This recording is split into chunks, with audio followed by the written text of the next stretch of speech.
Sometimes you just can't spare 15 minutes to work on your quilting. And when that happens, I try to sneak in whatever little bits of time that I can, just so that I can make some kind of progress on my quilts.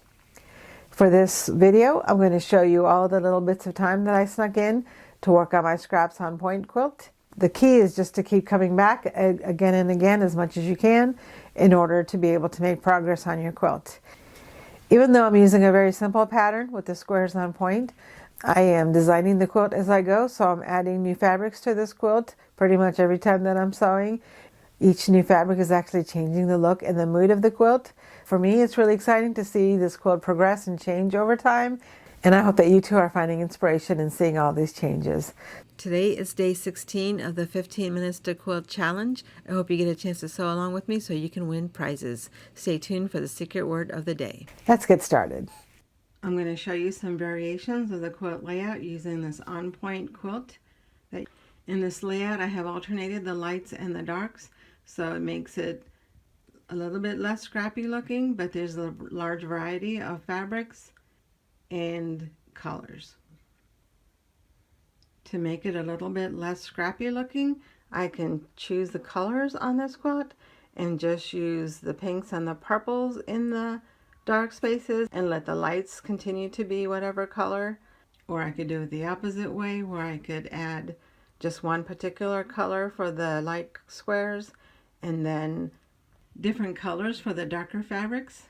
To make it look even less scrappy, I can use the same fabric for all the dark spaces and then keep my variety for the lighter spaces.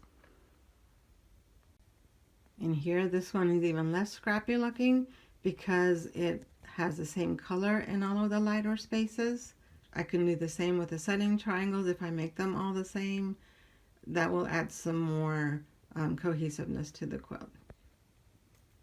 Instead of alternating lights and darks, I could also alternate the colors. So here I have alternated the greens and the purples. I could make it truly scrappy by adding the fabric randomly into a quilt, including the setting triangles. I think that makes it look a lot different. It makes it look very scrappy. I can even make the corner triangles scrappy, and then the quilt will really look scrappy all around. By taking out the pinkish purple colors, I can narrow down, if I narrow down the range of the colors that I choose, I can make a more controlled scrappy quilt. I can make a more controlled scrappy quilt by narrowing the range of purples that I use. Or I can make it more scrappy by widening the range to incorporate more pinks. I can do the same with the greens. I don't think I can do that with the fabrics that I have right now, but let me show you a little bit about what it might look like. Here on the top half, you can see how the green might look. I don't have enough light greens to be able to show this properly, but I think you can get the picture. And the way it looks now with the two different colors, with the green on the top and the purple on the bottom, that's another layout choice that you can do, is to have like an ombre effect or just a two-color quilt that blends from one color to the next. I was working with the fabric squares on the design wall to make a tutorial about how to choose colors for a scrap quilt.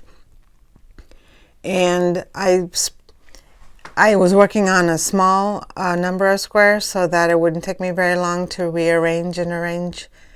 It wouldn't take me very long to arrange and rearrange all of the different fabrics. I just moved the rest of the squares out of the way. And now that I have them all over the place, I think I'd rather make my quilt a lot bigger than I was originally planning. I was originally planning on just making it a little bit bigger than what was on the design wall originally, but now I think I would like to have a nice big quilt. Because it's such a simple quilt with just squares on point, I think that having a much bigger quilt would make a bigger impact. A bigger quilt would make a much bigger impact. So right now I'm thinking that maybe I can make it like a wall size quilt that would look like the same as the rest of the quilts that I have on my walls that fit on over my couch. It's about 40 inches or so I like it to be less than 42 inches so that I don't have to piece the backing, but if I can just make it around 40 inches, I think a 40-inch maybe square, I think it would just look better. The other thing that you see there on the design wall is this orange square. I'm wondering if I should add other colors, and purple and green is a triad with orange, so I'm wondering if maybe I can add orange. There is some orange already in some of the fabrics. This one has like brown, and this one here has a little bit of an orange space, so I'm not sure if orange would work or not work. Let me know in the comment box below what you think about orange. I'm not sure about this particular orange, but this is the only orange that I have down here, so I thought I would just try it and see what I think about it on the wall.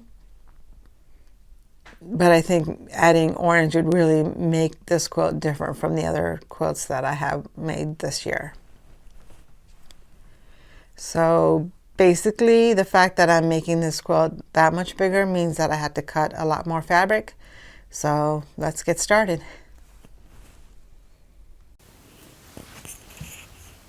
Well, I've been talking about getting these scraps off the design wall so that I can start sewing them up. So I might as well get started now.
Gone ahead and separate out my darks and my lights, since I've decided that I'm going to alternate these colors in my layout.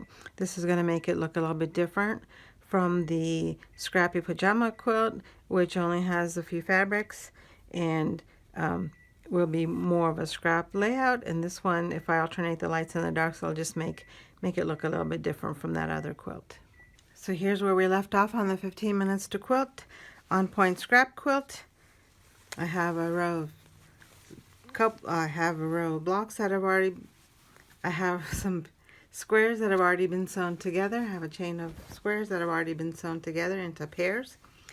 I have some orange and green scraps that I cut last time, and I also have some scraps that I took off of the design wall.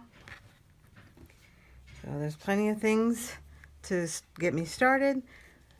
I also have a small handful of triangles that I can use for the setting triangles, but I'm going to choose lighter colors for this quilt based on the decision that we made earlier.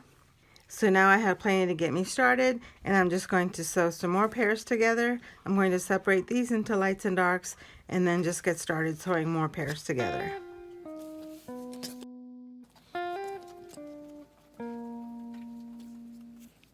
Some of these, I have some medium fabrics that it's kind of hard to decide whether to make them lights or darks.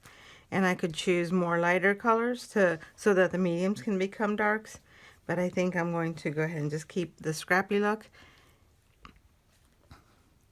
And so it won't look as much of a checkerboard as it would if I had, if I chose lighter lights.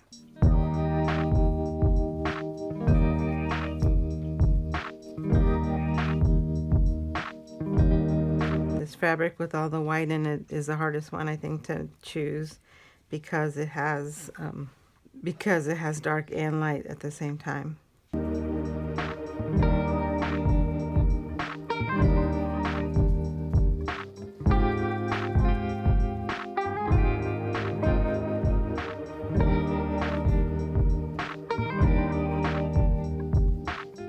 The medium ones I think I'm just going to use intermittently in both of the categories, depending on where it lands. I'll probably use the medium colors in both of the categories. But so far it looks like both of the piles have pretty good number of fabrics in them.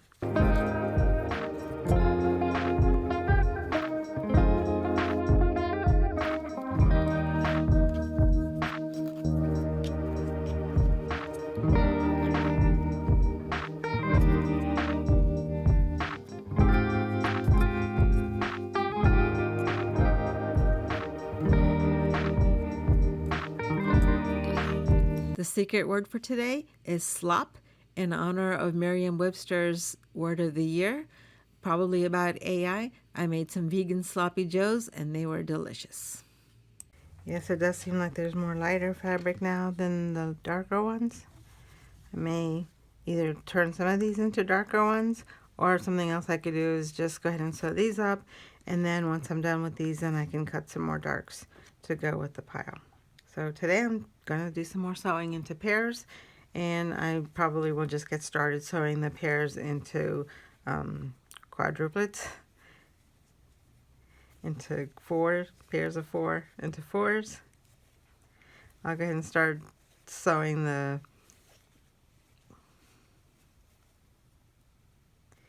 I can go ahead and start sewing the pairs into 4s so that I can get more progress and have fewer little pieces around.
Here's my first set of chains. The second set is at the sewing machine. As I was sewing the chain for my second set of blocks of pairs, before I noticed that I was having a hard time finding the lights and the darks. They were all in a medium. They all looked pretty medium to me, and so it was hard for me to decide what was light and what was dark. And so what I've decided to do is to add some more light colors. And so I found this light, which is very light, and I think it'll really help accentuate the fact that this is a checkerboard that I'm making. It's a very light green. Actually, here's the front of it. This is inside out. And then the other one that I found was this one. This one is really bright, and I had rejected it earlier, but when you look at the colors that I have in my chain, when I was originally looking at these calm colors, this one just looked like it was too much. But now that I've added these bright batik colors, I think this will fit right in with everything. So I'm going to go ahead and use this also as my light.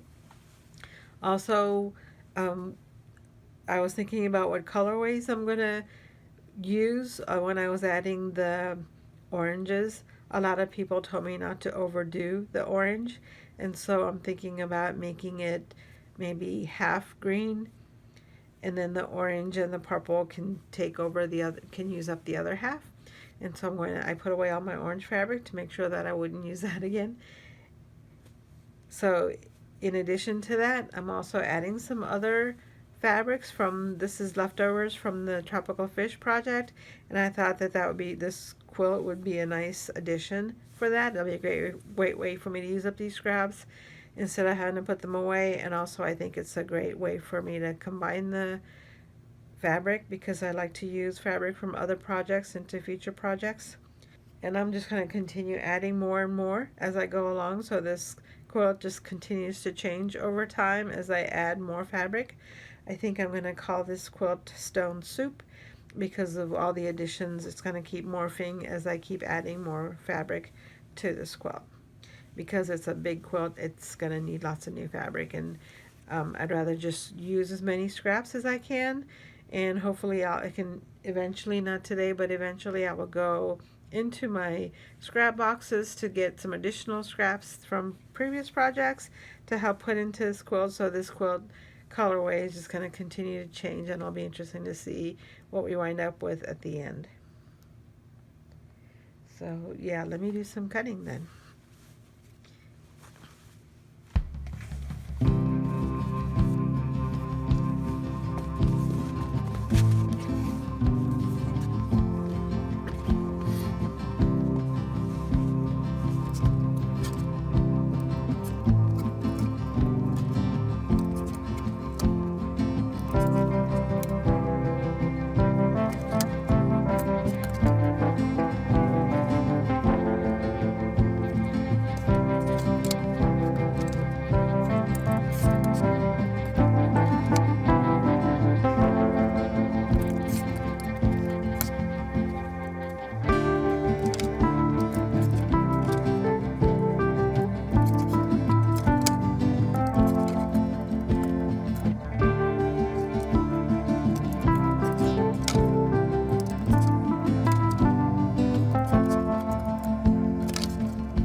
With this much pink and purple, I'm going to need a lot more green to balance that out.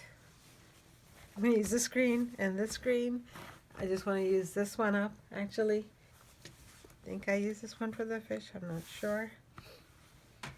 And then these I still have from the spring quilt, from the pinwheel quilt. And I'll have to find some other greens that I can use for this quilt. I hope that you enjoyed seeing more progress on my Scraps on Point quilt and seeing how this quilt is morphing from time to time. This is the 4th video for this quilt. There will be several more before I can finish this quilt. I'll put a link here to the last Scraps on Point quilt in case you missed that. I hope that you had a chance to sew along with me, and if you did, just let me know in the comments what you worked on today. Don't forget to use the secret word in your comment. Thank you for watching. I appreciate all your support, and I hope to see you again in the next video.